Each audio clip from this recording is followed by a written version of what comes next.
Isa ka din ba sa napapatanong katulad ko na ano kaya ang pakiramdam kapag naka-big bike pero electric? Ako aminin ko, nasanay ako sa mga malalaking displacement na may ingay, na may mga tunog, pero electric big bike. Kaya naman, pupunta tayo dito sa Honda Safety Driving Center para masubukan ang fully electric MC ng Honda. Kaya tara, samahan nyo kung mag-ride gamit ang motor na to.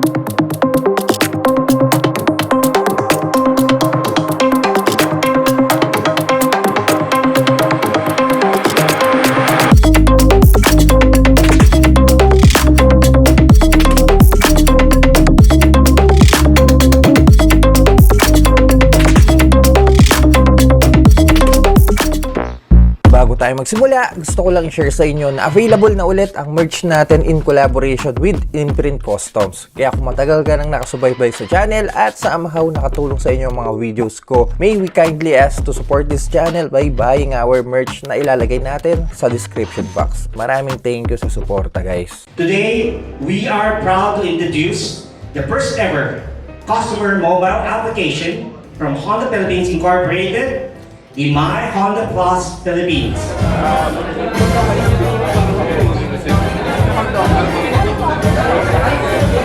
So download that right after my spills. Honda WN7. Aminin na natin, hindi ito yung pinakamagandang pangalan para sa isang motor, pero yeah, nasa harap natin ngayon ang pinakaunang fully electric MC ng Honda.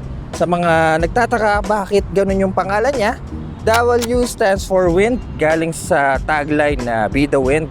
And for naked, kasi nga naked bike siya. At 7 dahil equivalent siya sa mga 700cc combustion bike. Sabihin na natin andun siya sa bracket ng mga middleweight. Gumagamit siya ng frameless chassis. Yan, sa harap at likod lang, tapos bandang gitna na yung lithium-ion battery na nababalutan ng aluminum. So yeah, ganito yung itsura niya. Close up look. Mukha siyang CPU ng computer, no?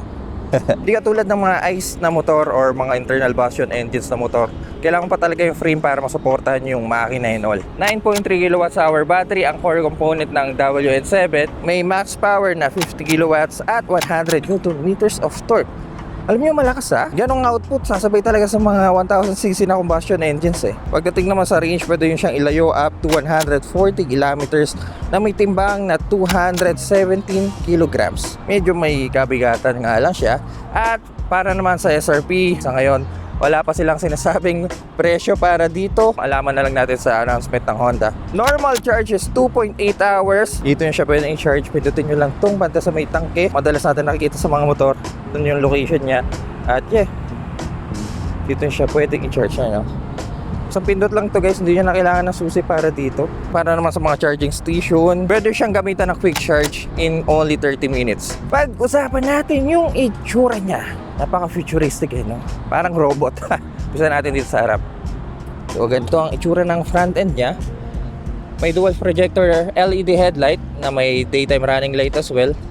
Ayan, ganyan. Isang linya. Then, taas-baba na high beam and low beam. Ang signature turning light ng Honda. Guys, itong nagbiblink na to dahil lang sa shutter speed ng camera ko to. Pero steady talaga to once na nakita nyo sa personal. So, yeah, pahabang headlight na mukhang alien actually. Then, sa gilid, ito. Ayan. Ang linis ng itsura niya, no? Busog-lusog banda dito sa may gitna. At wala kayong makikitang butas dito. Actually, yung frame niya tulad ng sinabi ko sa inyo kanina, nasa harap lang, tapos nasa likod. So, ganun lang. May parang smoke visor dito sa gilid. Then, metal foot pegs. Also sa pillion, metal din. So, upuan, medyo may kanipisan siya. In gray. Parang matigas siya, no? Siguro malaman na lang natin mamaya kapag pinatakbo na natin yung motor. Then taillight, ganito ang itsura niya. Napaka-futuristic talaga. Yung fender niya sa likod mahaba eh. For the display, gumagamit siya ng 5-inch TFT. Madalas sa mga big bike ng Honda, ganito ang layout ng display nila. Napakatingkad. At dahil Honda bike to, supported siya ng Honda RoadSync. So meron kayong built-in navigation dito. At ayan, hindi na natin masyadong in-depth dahil napakainit sa lugar na to. Right switch, and meron tayong kill switch at ignition or start button. Then hazard Also may speed limit assist tayo dito. Pwede yung iset kung ilan ang gusto yung takbo. So may 3 level ata siya. Then sa kaliwa, ang familiar na switchgear ng Honda. Mode button, joystick button para sa display, busina na manipis, turning switch, at set button. Ito katulad nung sa kabila, sa right side. Connected to sa speed assist. Dito nyo isa-set.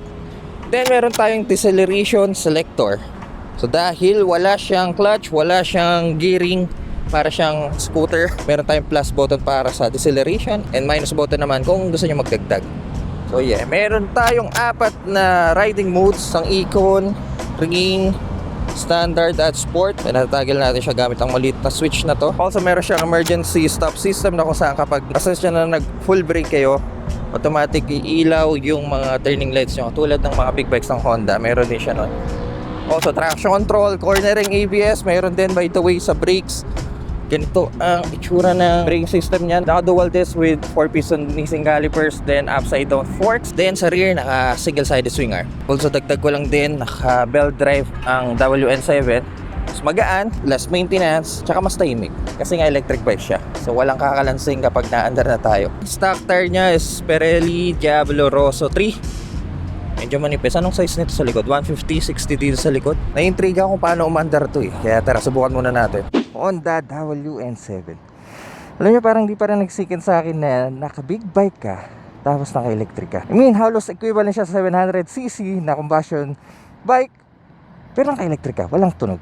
Dadaan ka ng NLEX, punta kang Baguio, dadaan ka ng SCTEX, dadaan ka ng T-Flex, pero tahimik yung motor. Ewan ko, hindi pa rin talaga ako sanay, pero guys, ito ang unang upo sa motor na to.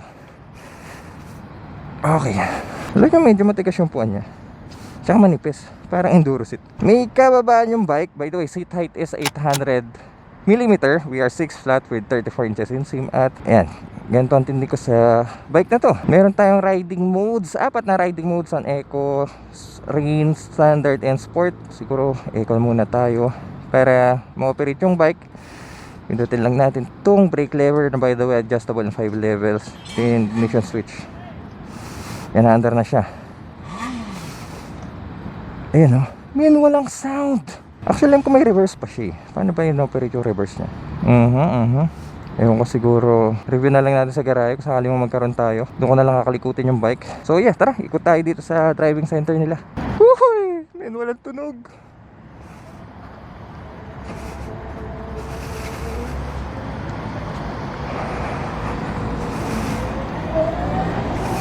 Okay, Eco mode, medyo mabait yung bigay niya kung i-level natin siya sa mga 700cc bikes ha. Tahimik ng motor. May onting sipol kapag medyo buibilis na siya. Subukan na tayo ng ibang modes. Ring standard. Standard tayo. Subukan tayo standard. Men, may luya factor. Malakas yung acceleration.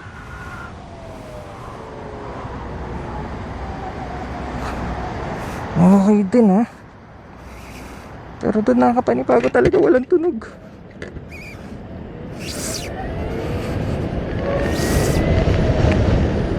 Sanay ako kapag papasok ka ng gear, downshift tayo. Pag naka big bike, tapos ngayon wala. Doon meron tayong button dito, deceleration selector ata ang tawag dito. May plus minus. Teka, subukan natin. Teka, ikot lang tayo dito.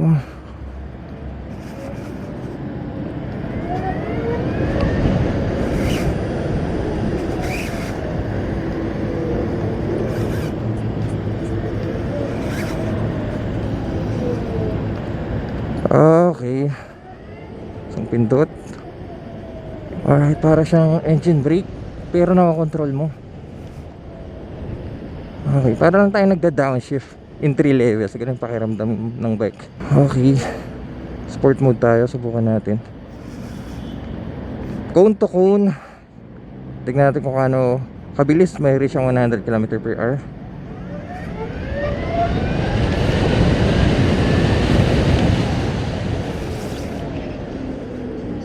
Man, ayan, dahil bigla akong preno, nag-engage yung ESS, nag-hazard siya. Pero ilang segundo lang yun mga cutie pies ha. Isipin nyo papalo kayo 100 km/h, walang tunog yung motor. Awareness. Pag running na kayo, yung timbang niya manageable naman. Yung kapag nasa parking lang talaga, pag i-adjust nyo yung motor, iayos nyo, galawin nyo, doon maharamdaman mo yung bigat. Pero pag running na, wala, smooth na siya eh. Para tayong W sa WN7, be the wind.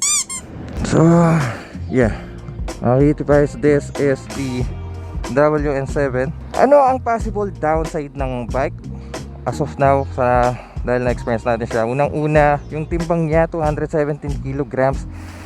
Kung equivalent siya 700cc guys, medyo may kabigatan siya dahil halos 1000cc na yung ganong klaseng timbang. Sa upuan, medyo matigas, pero 140 km range lang naman yung bike. So okay lang yung ganito, hindi naman ganong kasakit sa puwet. By the way, top speed ng bike is 130 km/h. Sa pa itong part na to, pag nasagi nyo, bubukas siya. Pero ingat lang. Pero okay lang naman. So yeah, so far this is our take with the new fully electric MC ng Honda. Let me know what you guys think, kung ano masabi nyo sa motor na to. Pasok ba sa panlasa nyo? Let me know in the comment section down below. So dito na lang muna tayo at napakainit. Grabe, tsaka anong oras na rin? Alas 4 na. Kung nag-enjoy kayo sa video na to, kindly leave a like at kung mahilig kayo sa mga ganito content, huwag kayo mag-alala dahil nasa tamang channel kayo. So make sure to press that subscribe button dyan sa baba. Yan mga cutie pies, see you po sa next content. Ganda. Teka, paano papatayin? Ayaw mamatayin ito eh.